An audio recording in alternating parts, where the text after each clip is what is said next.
Thank you so much, everyone. Let's get back to the conversation. The victory of Willie Obiano of the All Progressive Grand Alliance and the aftermath of that election. What does it portend for the people of Anambra State? Well, wait a moment.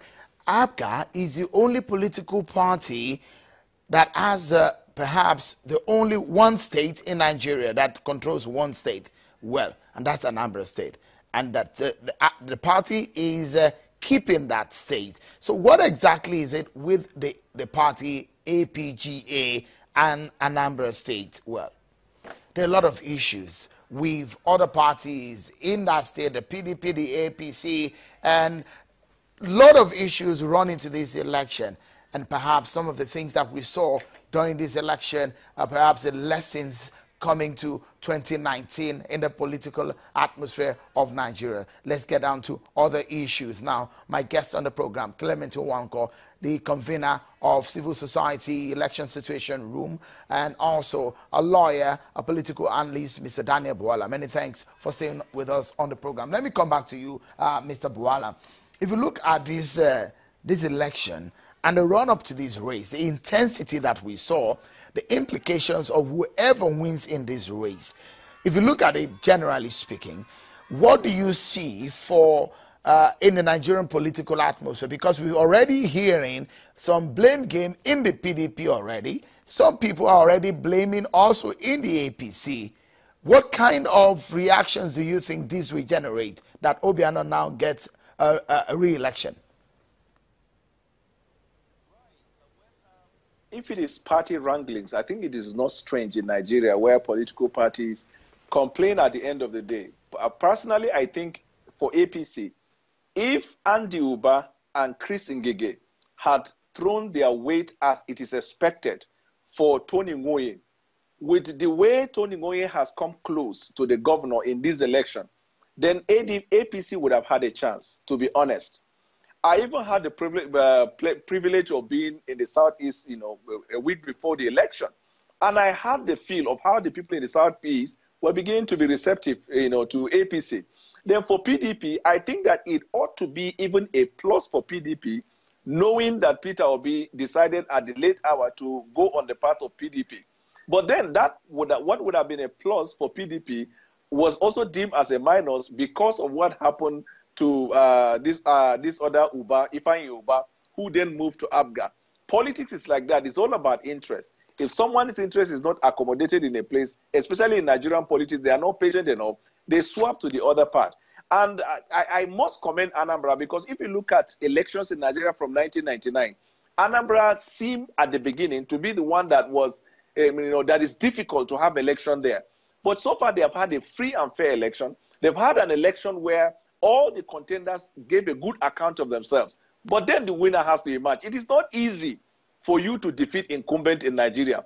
The only reason why Jonathan was defeated in 2015 was because of a lot of things that happened in the build-up to that election.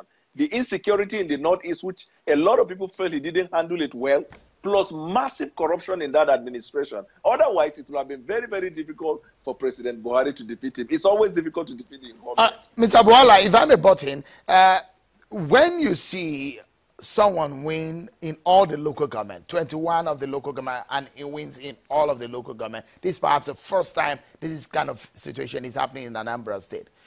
What do you think was perhaps responsible for this kind of, it was a landslide victory for Willie Obiano?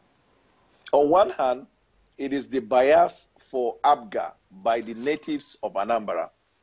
Like you said earlier, ABGA, only Anambra State in the whole of the country ABGA has. And ABGA, the foundation of ABGA, the philosophy of ABGA is rooted in the belief of the people from the Southeast, especially the Igbos. And so it will be difficult for them to let go of the only party that they have, which originated from there, in the hope that it will have a spread around the country. So that is one fact that worked for him. On the other part, continuity. People seem to have this belief that whatever you start, let's give him the opportunity to conclude. That may also have been a plus to the governor.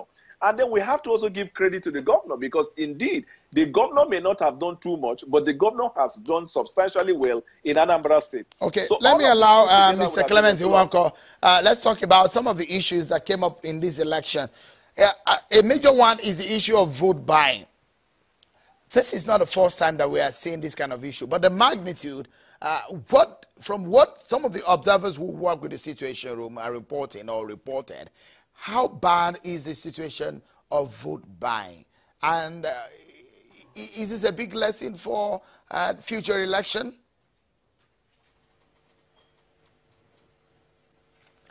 I think that, first of all, we must, going back to what Daniel Bwala was saying, I think that for Anambra State, this is a huge improvement given the record of elections in that state. Secondly, I think the issue of vote buying, which we highlighted in the Situation Room report, what should have been really a very great election. And like we said, INEC, in spite of the glitches and hitches, did a very good job. But really, this is unprecedented, I would say again, the level of money spent by politicians in these elections. And when we look back to the 2015 general elections, particularly at the presidential level, the fallout of the huge sums of monies spent in that election continues today. And when you see some of the several corruption issues that continue to come up, it dates back to those, the vote buying and the expenses made. With Anambra, it was really incredible the amount of money spent by the politicians, by the political parties, by the candidates for this election. And we must do something to stop this vote buying process, because the monies ultimately, whether it is from any of the parties, is coming from the public purse. States other than the state contesting elections sending money to the candidate representing their parties, the incumbents taking public monies, and all over, all the candidates in some way or the other getting monies from the public purse from across different states and putting into an election. It's incredible what has happened in Anambra State, the amount of money spent. And this country must take steps to bring people to account. A situation where monies are brought to polling units and being handed out in the full glare of law enforcement officials, in the full glare of camera, in the full glare of observers should not be tolerated. And this country needs to put a stop to it. And that's why the reference to Electoral Offences Commission coming on board must be taken seriously. Okay. Thank you so much, Mr. Clement Nwanko, and also Mr. Daniel Bwala. Thank you so much, gentlemen, for your time on the program. And that's it for today on the program. Many thanks for being part of it, everyone. I'm Sean Wakimbale. Bye for now.